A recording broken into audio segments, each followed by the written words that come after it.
Turma, Dr. Leonardo Clemente aqui. Neste vídeo eu vou falar com vocês sobre o conceito de alfabetização em primeiros socorros. Eu vou explicar exatamente qual vai ser o objetivo desse vídeo, mas antes mesmo de começar eu gostaria de te avisar que esse não vai ser um vídeo técnico, como aqueles que eu costumo fazer aqui. Um vídeo no qual eu vou passar para você um conteúdo, vou lhe ensinar algo especificamente de APH, algum protocolo, algum guideline, não é esse tipo de vídeo. E se você se interessa mais por esse tipo de vídeo e não tem interesse em vídeos mais reflexivos, pode parar esse vídeo aqui agora sem problema nenhum.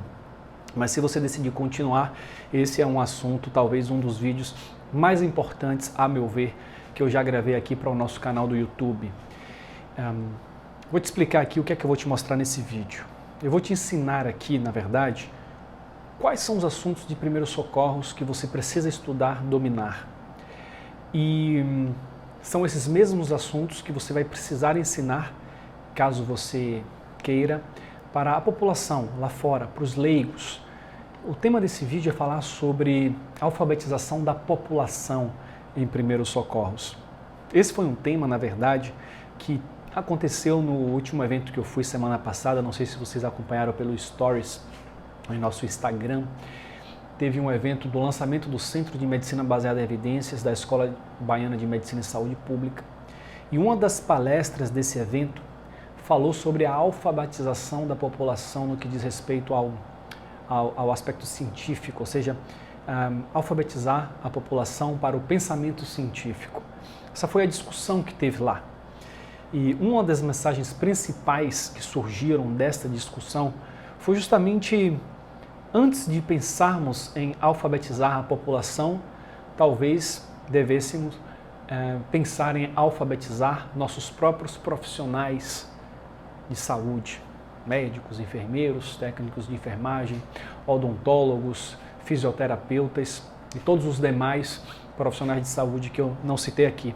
Antes de chegarmos a alfabetizar a população, que de fato seria algo interessante, nós deveríamos buscar alfabetizar quem lida profissionalmente com isso. Essa é uma discussão filosófica e profunda.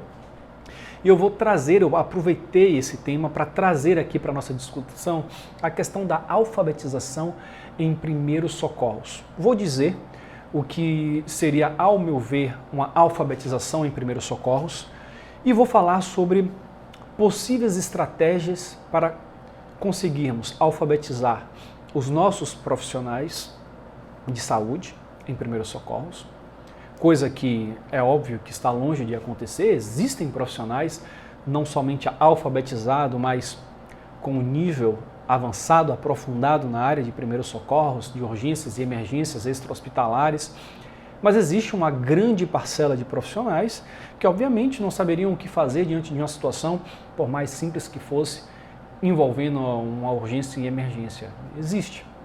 Eu vou falar aqui sobre essas estratégias de ensino. Então esse vai ser um vídeo, na verdade, muito mais amplo. Quem mais vai se interessar por ele e para quem esse vídeo se direciona primariamente, são para os professores, para os instrutores, para os multiplicadores, para os educadores, para os influenciadores, as pessoas que lidam profissionalmente com a multiplicação desses conhecimentos. Mas ele se direciona também para as demais pessoas que não são categorizadas como esses cargos profissionais que eu mencionei agora, mas que teriam um dever de multiplicar esses conhecimentos para a população de uma forma geral.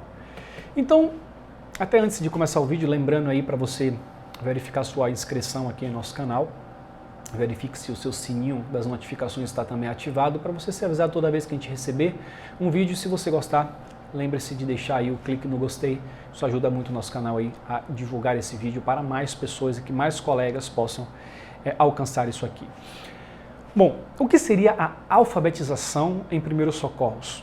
Bom, a alfabetização de uma criancinha na escola é a aprendizagem do básico da linguagem, ou seja, a criancinha aprende a ler e a escrever coisas para poder se comunicar melhor. É o ponto de partida, é o início da linguagem. E uma alfabetização em primeiros socorros seria o profissional ou o cidadão ser capaz de agir com o básico diante de uma situação de urgência e emergência, ou seja, reconhecer a gravidade da patologia, do acidente, do que for, saber reconhecer, saber pedir ajuda adequadamente, e certas vezes você precisa colocar o paciente no carro e levá-lo para uma unidade de saúde, outras vezes você precisa intervir, fazer alguma coisa na cena, outras vezes você precisa ligar para o SAMU para vir buscar o paciente, certas vezes você não precisa nem de pedir, acionar um SAMU, nem levar para o hospital, você mesmo em casa vai resolver.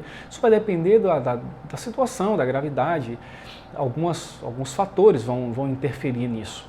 E saber diferenciar uma situação da outra e intervir diante de coisas simples, como parar uma hemorragia simples, fazer um curativo, reconhecer uma parada cardiorrespiratória e atuar no engasgo, saber o que fazer diante de uma queimadura. Todas essas situações a gente deveria, como população, estarmos todos preparados, porque já se sabe que muitas dessas situações, quando são até mais graves, não podemos fazer nada se simplesmente a gente ficar esperando aí que o SAMU resolva ou que a unidade hospitalar resolva. Às vezes esse tempo de espera até a chegada do SAMU ou até chegar no hospital, às vezes pode ser um tempo que a gente perde uma vida. Então essa alfabetização ela é fundamental, não só para essas situações de maior gravidade, como para as situações de menor gravidade. Porque você acionar um recurso como esse para uma situação de pouca gravidade, quando é óbvio que é pouca gravidade, você acaba mobilizando um recurso que pode faltar para salvar uma outra vida. Então estamos falando aqui de um conceito realmente importantíssimo, por isso que eu acho que esse vídeo aqui é um vídeo, como vocês verão, que vai muito além dessa discussão. Filosoficamente nós vamos entrar no papel dos professores, dos instrutores, na forma de ensinar. Vamos falar sobre bastante coisas aqui e eu acredito que esse vídeo terá muitas informações aqui importantes e relevantes que merecem ser multiplicadas. Então, a alfabetização em primeiros socorros seria justamente o básico, saber o básico para poder atuar diante de uma situação de emergência. Eu quero primeiramente mostrar para vocês aqui na tela do computador qual é a fonte para você estudar, para você saber quais são os assuntos de primeiros socorros que a gente precisa ter em mente, que a gente precisa treinar. Ou você aprender, ou se você já sabe, multiplicar isso para outras pessoas. Aqui no site da American Heart Association, o site sccguidelines.ert.org, que está aparecendo aí na tela, nós temos aqui uma parte dedicada à parte de primeiros socorros. Então está aqui, First Aid Guidelines. E nesta parte de primeiros socorros, nós temos aqui os conteúdos que precisam ser abordados nesse aspecto. Então vou aqui compartilhar com vocês. Estou aqui abrindo o site e aqui estão os conteúdos. Deixa eu mostrar aqui. Opa, aqui está. Aqui estão os conteúdos.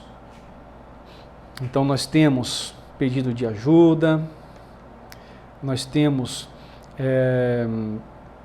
posicionamento do doente, posicionamento em situação de choque, oxigênio em primeiros socorros, nós temos emergências médicas, reconhecimento de AVC, de dor torácica, anafilaxia, convulsões, hipoglicemia, desidratação, intoxicação ou injúria nos olhos, emergências traumáticas, sangramentos, concussão, enfim, queimaduras, tantas outras aqui, avulsão dentária, emergências do ambiente pelo frio, hipotermia, pelo calor, afogamento, envenenamento ou intoxicações estão aqui também, queimaduras químicas, ingestão de venenos, etc.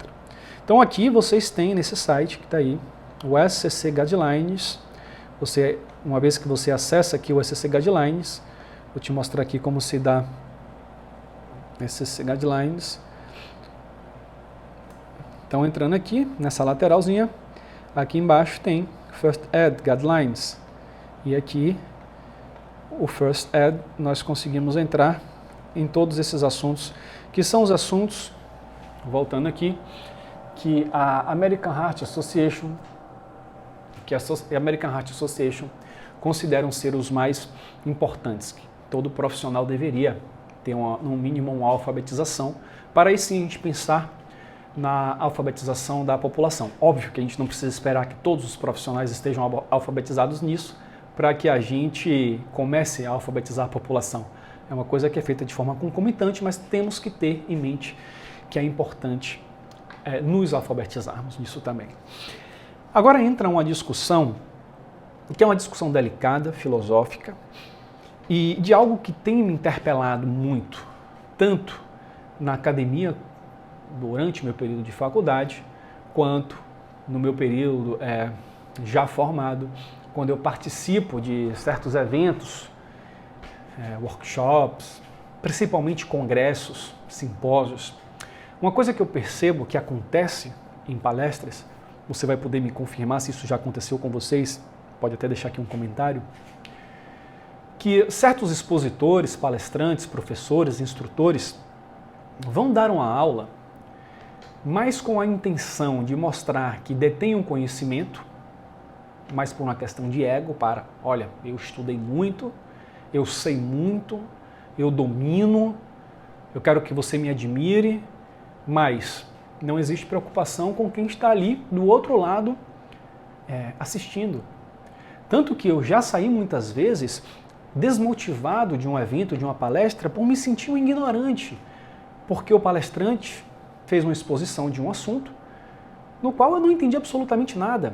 Você vai para um congresso de urgência, um congresso de emergência, e de repente, naquele congresso, tem um palestrante que é especializado em determinada área e ele tem um nível de discussão de especialista que vai muito além da compreensão da audiência que está ali, às vezes estudantes, generalistas, emergencistas, que não entram numa discussão tão profunda e às vezes complicam a linguagem para parecer ainda mais complicado.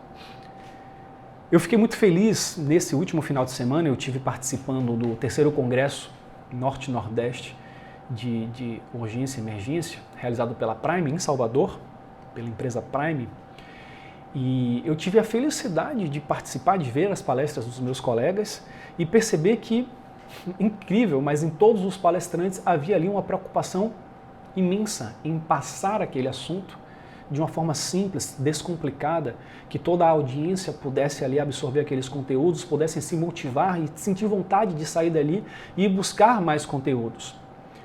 Para isso, o palestrante precisa saber quem é a audiência que está ali, se são estudantes, se são profissionais, se são estudantes do início da faculdade, do final da faculdade, do curso X ou do curso Y, ou se é uma plateia heterogênea, com pessoas com nível mais básico, nível mais avançado. E é muito importante o palestrante, o instrutor, saber esse perfil do seu público, e se ele não tiver essa informação antes de chegar, ele pode perguntar antes de chegar no evento para os organizadores, quem são as pessoas que estão ali. Mas se você não tiver essa informação, você pode perguntar no início da sua palestra, olha, quem aqui é de tal área, quem aqui está começando, quem aqui já teve aula sobre esse assunto, para você sentir como é que está a plateia. E a partir daí adaptar a sua linguagem, a sua estratégia, porque o grande objetivo do professor e do instrutor não é parecer que você é inteligente e domina o seu assunto. Teoricamente, se você está ali dando essa palestra, que você foi convidado porque você domina isso, então todo mundo já sabe, não precisa confirmar que você está a anos-luzes de quem está ali assistindo, para que quem está ali assistindo não entenda nada da sua palestra e se desmotive. O nosso papel como educador, ao meu ver, é focar na aprendizagem de quem está lá. Se eu me comunico de tal forma que quem está lá não entendeu, então minha comunicação não serviu para nada. Até porque o papel de um professor, o papel de um instrutor, não é necessariamente ensinar para alguém. Até porque o tempo que a pessoa vai passar ali te assistindo, o que ela vai reter das informações que você passou, muitas vezes é pouca coisa. A depender da estratégia que essa pessoa utiliza, se ela anota, se ela revisa, isso pode variar de 0% do que você falou até 10%, 20%, mas dificilmente a pessoa vai reter 50% ou mais daquilo que você falou. Então, o professor não está ali para ensinar. O professor está ali para orientar, para mostrar um caminho, para facilitar a aprendizagem, para motivar, para descomplicar, para fazer o aluno acreditar que ele é capaz de aprender aquele assunto. Esse, para mim, é o verdadeiro papel do multiplicador. E a gente tem que ter esse cuidado no momento que a gente vai falar com a audiência. Não é o momento de mostrar que você é quem mais sabe daquele assunto. É o momento de você pegar aquele conteúdo, fazer com que o que você falar naquela palavra, o que você escolheu falar sobre aquele assunto, as pessoas entendam de forma simples e sintam vontade ao sair dali de continuar estudando, de revisar, porque aí sim a gente consegue de verdade transmitir esse conteúdo. E essa preocupação eu trago nesse vídeo porque nós estamos falando de alfabetização em primeiros socorros ou em qualquer outra coisa. Então, para a gente conseguir, como formadores, e você, como profissional que esteja começando, um futuro multiplicador, um futuro instrutor, ou até mesmo atualmente, com o que você já sabe, você já pode começar a multiplicar isso para as pessoas ao seu redor, os leigos, as pessoas que não são da área de saúde, e sempre faça isso com esse intuito, focando no próximo e não em você. Você tem que se colocar a serviço de quem você está ensinando para dar um ensino sob medida para que aquela audiência ou aquele grupo seja capaz de absorver o máximo possível. E se nós estamos falando que muitas vezes os próprios profissionais de saúde não conseguem entender uma explanação, seja porque não é atrativo, não chama atenção, ou está muito complicado, ou são muitos dados em pouco tempo, existem N motivos que podem levar uma audiência a não se conectar com o assunto. Se a gente já tem essa dificuldade com colegas de profissão, imagine você a dificuldade com leigos, que é um público que não conhece os termos técnicos e que nós precisamos muito que saibam o que fazer, porque na cadeia da sobrevivência, por exemplo, da parada cardiorrespiratória, um leigo tem muito mais chance de conseguir salvar uma vida do que um profissional de suporte avançado de vida. Por que eu digo isso? Que a própria American Heart traz que o número necessário de tratar para uma parada presenciada assistida por um profissional leigo chega a ser de um NNT de 11, ou seja, a cada 11 pacientes eu consigo salvar um se um profissional leigo atende esse paciente. O NNT de uma desfibrilação precoce, que pode ser feita com desfibrilador externo automático por um leigo, é de 5, ou seja, a cada 5 pacientes eu consigo salvar um. E o NNT de uma adrenalina é de 112, ou seja, eu preciso tratar 112 pacientes para salvar um. Então, o que é mais importante? O que é que tem mais peso? A atuação do leigo na parada cardíaca imediatamente ali, no condomínio que aconteceu, no shopping que aconteceu, na loja que aconteceu, no passeio que aconteceu, na rua, na praia, em qualquer lugar? Ou é o médico que vai chegar e vai fazer uma adrenalina? Não, é o leigo. Então, falando de urgência e emergência pré-hospitalares, nós precisamos alfabetizar a população. E para alfabetizarmos a população, nós precisamos nos alfabetizar, nossa comunidade profissional de saúde, APH, pensarmos em estratégias de motivar, de explicar isso de maneira mais simples e também no momento da gente levar isso para a população lá fora, que a gente consiga descomplicar a nossa linguagem e trazer isso de forma motivadora. Eu vejo muitas pessoas criticando, por exemplo, a mídia que não divulga esses nossos assuntos aqui de urgência e emergência. A mídia que não divulga, ou os humoristas, os esportistas que ganham milhões e que tem uma audiência gigantesca, um youtuber que tem ali 30 milhões de inscritos. Muitas vezes algumas pessoas chegam para mim e falam, mas olha, seu canal devia ter muito mais inscritos, muito mais visualizações, porque é um canal de conteúdo relevante, enquanto aquele humorista que fica apenas fazendo as pessoas rirem tem tantos milhões.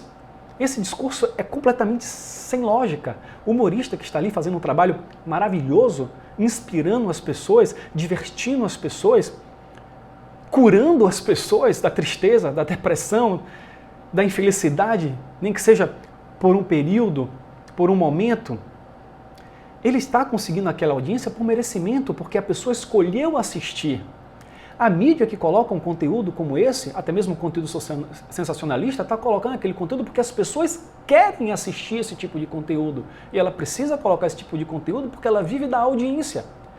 Então, ao invés de colocar a responsabilidade na mídia que não quer ajudar, nas pessoas que não querem assistir, que tal nós assumirmos essa responsabilidade e pensarmos em estratégias de darmos vontade para as pessoas assistir? Deixar o nosso conteúdo mais divertido, mais surpreendente, mais entretido para atrair as pessoas. Eu tenho dificuldade de fazer isso.